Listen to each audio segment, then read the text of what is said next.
Quand on parle de jugement, c'est pas juger l'homme par rapport à ses péchés. Quand on parle de jugement dernier, il s'agit de...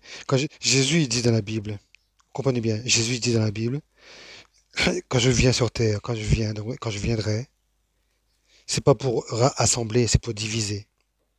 Et quand il dit cela, il faut bien comprendre les choses.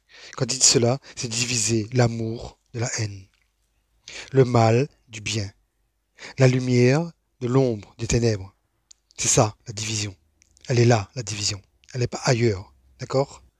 Donc, la division au niveau du jugement dernier, c'est diviser le mal du bien, la lumière de l'ombre des ténèbres. Et donc diviser l'amour de la haine, de la violence. C'est ça, la division que Jésus vient lors du changement dernier, lorsque Dieu viendra. C'est cela dont il parle.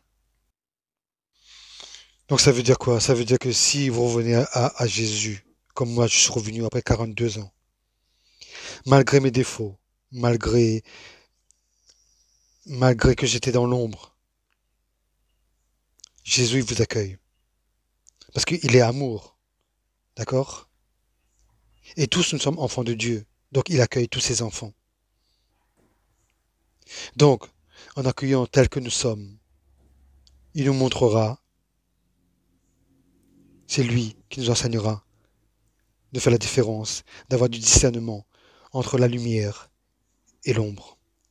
Donc, entre la lumière et les ténèbres, entre le mal et le bien, entre l'amour et la haine. C'est là que Jésus nous enseigne chaque jour. Donc, c'est cet enseignement que j'ai eu depuis que j'ai rencontré le Seigneur. En fait, le Jésus, il nous donne le choix. Il nous dit, voilà, nous avons deux choix possibles. Il n'y en a pas trois, il y a deux choix possibles.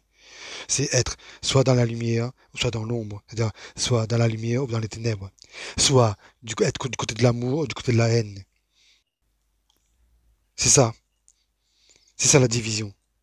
Donc, à partir du moment que nous comprenons ça, et si nous sommes ouverts à la compréhension des choses et à l'apprentissage auprès du Seigneur, et à comprendre les paroles de l'Évangile, eh bien, vous aurez trouvé votre voie.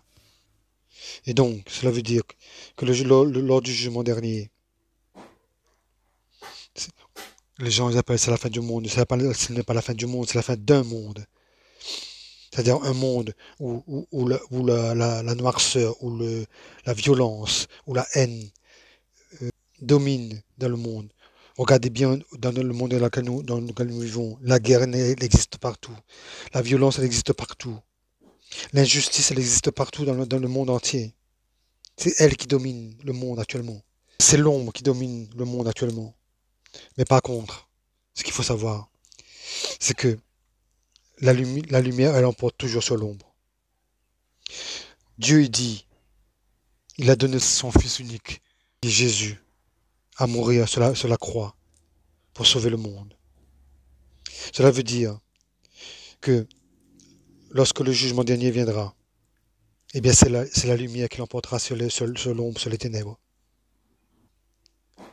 Car Jésus, il a déjà combattu pour nous, pour tout le monde entier, pour l'humanité. Le fait que Jésus il a donné sa vie sur la croix pour sauver l'humanité, c'est-à-dire que l'humanité, elle est sauvée déjà par Jésus.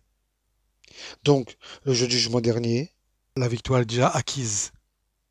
Parce que Dieu, il a déjà donné son Fils, il a sacrifié son Fils. Jésus, il est déjà mort sur la croix pour sauver l'humanité. Donc, nous n'avons pas à avoir peur. Donc, les enfants de Dieu ne doivent pas avoir peur sur terre. Les seules personnes qui doivent avoir peur sur terre, ce sont les personnes qui restent dans les ténèbres, qui restent dans l'ombre. Parce que quand Jésus donne le choix entre la lumière et les ténèbres, il ne vous oblige pas, il vous donne juste ce choix. Mais par contre, celui qui restera dans les ténèbres, qui restera dans l'ombre, dans la violence, dans la haine, dans l'orgueil, dans tout ce qui est négatif sur terre, ben quand le jour du jugement dernier arrivera, et bien c'est ceux-là qui sont brûlés. C'est ceux-là qui seront brûlés dans le lac de feu. Et là, il y aura la séparation entre le mal et le bien. Et donc, celui qui a décidé d'être resté dans le mal, malgré que Jésus lui a donné ce choix, eh bien, quand le jugement dernier arrivera, ce sera trop tard. Il aura fait son choix. Eh bien, il brûlera dans le lac de feu. C'est ça que ça veut dire.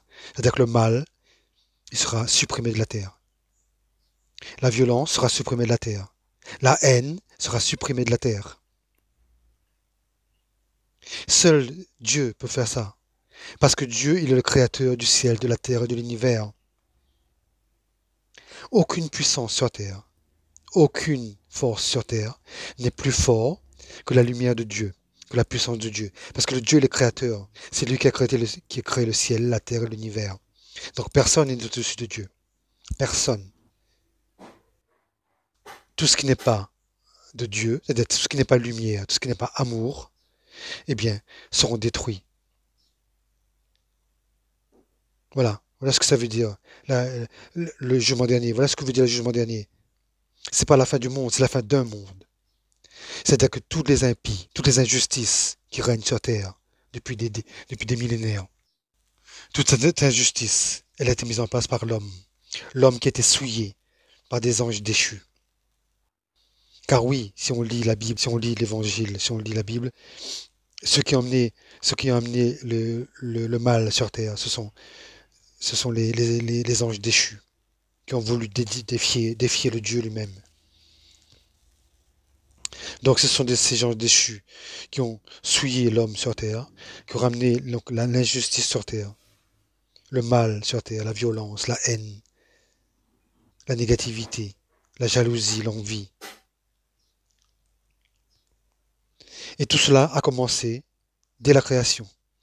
À partir du moment que Dieu il a créé la terre avec les premiers hommes sur terre, la jalousie a commencé. La, la défiance a commencé. Et tout cela est dans l'histoire de l'Évangile. Quand on lit l'histoire des prophètes, même depuis la création, quand Adam et Ève ont mangé la pomme sur l'arbre interdit, c'est que là, ils ont déjà enfreint la loi divine, la loi de Dieu. Alors que Dieu leur avait dit, ils peuvent manger, ils peuvent prendre tout ce qu'ils veulent sur terre, sauf cet arbre de vie. Donc, ils ont été trompés par un serpent qui leur a dit de manger la pomme. En faisant cela, le serpent il a défié la parole du Seigneur, la parole de Dieu. Ils n'ont pas respecté la parole du Seigneur en écoutant un serpent. Et le serpent, il représente quoi? Il représente le mal sur terre. Donc, en désobéissant à la loi divine, ils ont commencé à semer le péché sur terre. Et ça a continué après dans toute l'histoire biblique, dans l'histoire de Caïn et Abel. Donc, rivalité entre deux frères. Et donc, l'un tue à l'autre pour avoir le pouvoir. Voilà, donc la violence a continué. Donc, dans tout l'évangile, on voit donc trahison, la violence, la haine. Donc, on voit la lumière et les ténèbres. Dans tout l'évangile, dans toute l'histoire de l'humanité, on voit dans l'évangile l'histoire de la lumière, de l'amour contre le mal, l'amour contre la haine, l'ombre contre la lumière, la justice contre l'injustice. Tout cela résume la vie de l'homme sur terre. Et le jugement dernier vient mettre fin à tout cela.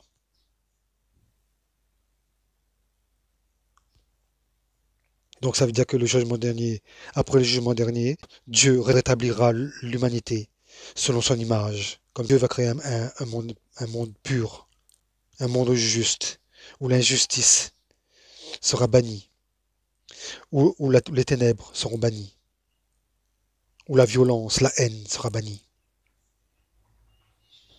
Donc ce sera un monde juste. Donc, après le jugement dernier, le monde sera restauré. Ce sera un monde plus juste. Donc l'injustice sera bannie.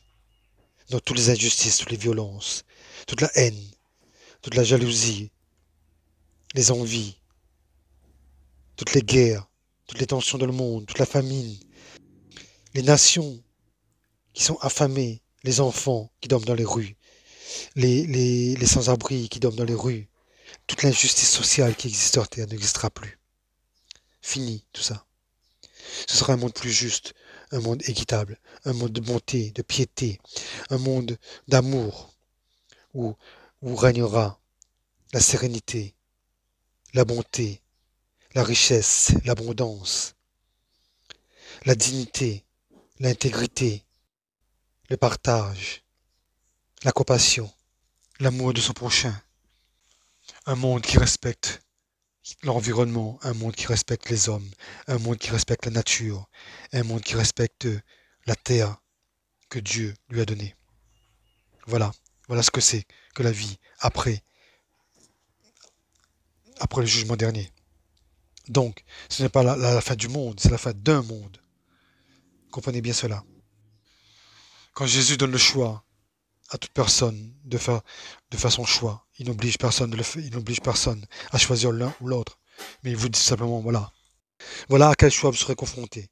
À choisir entre le mal et le bien, la lumière et les ténèbres, entre l'amour et la haine, entre l'injustice et la justice. Tout homme sur terre, maintenant, doit être prêt pour faire son choix.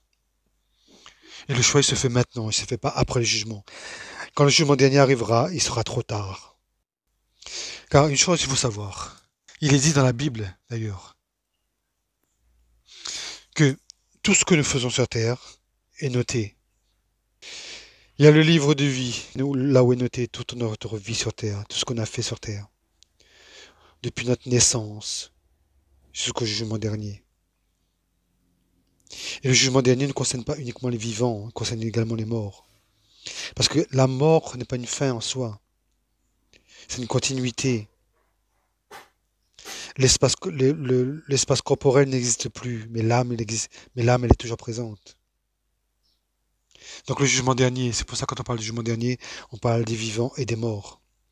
Ceux qui ont quitté notre espace physique. Car le jugement dernier, tout homme sur terre sera jugé selon ce qu'il a fait sur terre, en fonction de tout ce que nous avons fait sur terre, entre le mal et le bien. Et c'est lui qui ne s'est pas repenti avant le jugement dernier, celui qui a choisi l'ombre à la place de la lumière, qui a choisi la haine à la place de l'amour, et bien ceux-là, ils seront jugés selon leur choix. Et ceux qui sont morts, eh bien eux aussi passeront devant le Dieu Tout-Puissant pour se confesser, pour se repentir de leurs péchés. Comme nous, tout chacun de nous, selon leur choix, ben, ils seront jugés en fonction de leur choix. Donc voilà. Voilà ce que je voulais annoncer au monde pour le moment. Sur mon expérience de vie.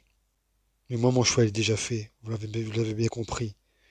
Si je rejoins le Seigneur, c'est pas pour être dans l'ombre, c'est pas dans la lumière. Si je rejoins le Seigneur, c'est après 42 ans d'absence, c'est pas pour être dans la haine, mais c'est pas dans l'amour. C'est pas pour être dans la jalousie, mais non, c'est pas dans la compassion. C'est pas dans l'entraide, dans la générosité, dans le don de soi, dans le service à l'autre. Car Jésus le dit lui-même, il n'est pas venu sur terre. Pas pour être servi, mais pour servir. Quand Jésus est venu sur terre, les hommes de son époque n'ont pas compris. Il est venu servir. Pour le message de Jésus, comme le dit l'Évangile, soyez humbles. Il a dit dans l'Évangile, le Seigneur, Jésus, il a dit, soyez comme moi, soyez humbles, soyez serviteurs des pauvres. Ne faites pas de mal. Ne soyez pas jaloux des autres. Ne soyez pas violents. Ne soyez pas arrogants. Ne soyez pas orgueilleux. Voilà le message que Jésus transmet à travers la Bible. Aimez-vous les uns les autres comme je vous ai aimé. C'est ce qu'il dit. Le message de Dieu, c'est un message d'amour. Le message du Seigneur, c'est un message d'amour. Uniquement de l'amour, pas de la haine, pas de la violence, pas de l'arrogance, pas de l'orgueil, pas de la vanité. Non, c'est amour. Le message du Seigneur, c'est l'amour, le partage, la compassion, l'entraide. Et tout ça, pas dans la tristesse. Parce que dans la Bible, il dit, c'est dans l'allégresse, dans la joie,